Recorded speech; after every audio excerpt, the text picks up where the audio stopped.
It's time to show you how I painted this beauty from beginning to end. I'm going to skip most of the boring parts and jump straight to the details because there is a lot to share. I wanted the eyes, eyebrows, and cheeks to have this abstract butterfly look, so I drew out my lines based around that idea. The first detail I added was metallic leaf, which is what you see me prepping for here. All I did was add a sheet of clear contact paper and painter's tape where I wanted to add the metallic leaf, and then I just used an X-Acto knife to cut out those shapes, seal the edges with a clear gloss so I could get crisp lines, and then just added the leaf.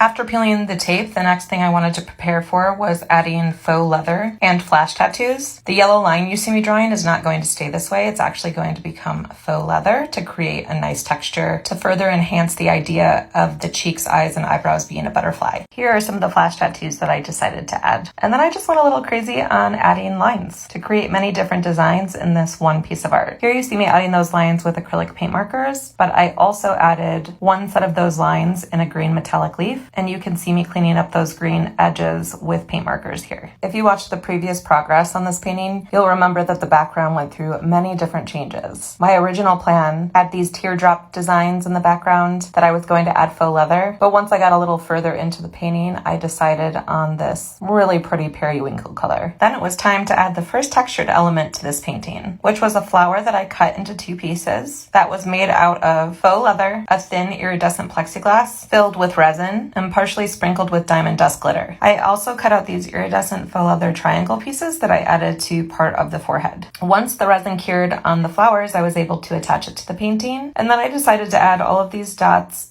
around the petals of the flowers, on the forehead, and on all those line designs you saw me painting earlier. The final details I added were Swarovskicrystals. I added them around the petals of the flowers, but I also didn't show myself videoing the faux leather pieces I created and attached to the eyelashes and eyelids, as well as outlining them in Swarovskicrystals. And I also didn't show myself pouring resin in just that butterfly area. I know that was a lot of information for one painting, but if you made it this far and you followed the process and you love this piece of art and you want to help me get it sold, you can actually help by liking, commenting, sharing, hitting the save button, watching more than once, all the things. Thanks for your support, and I hope you enjoyed this process.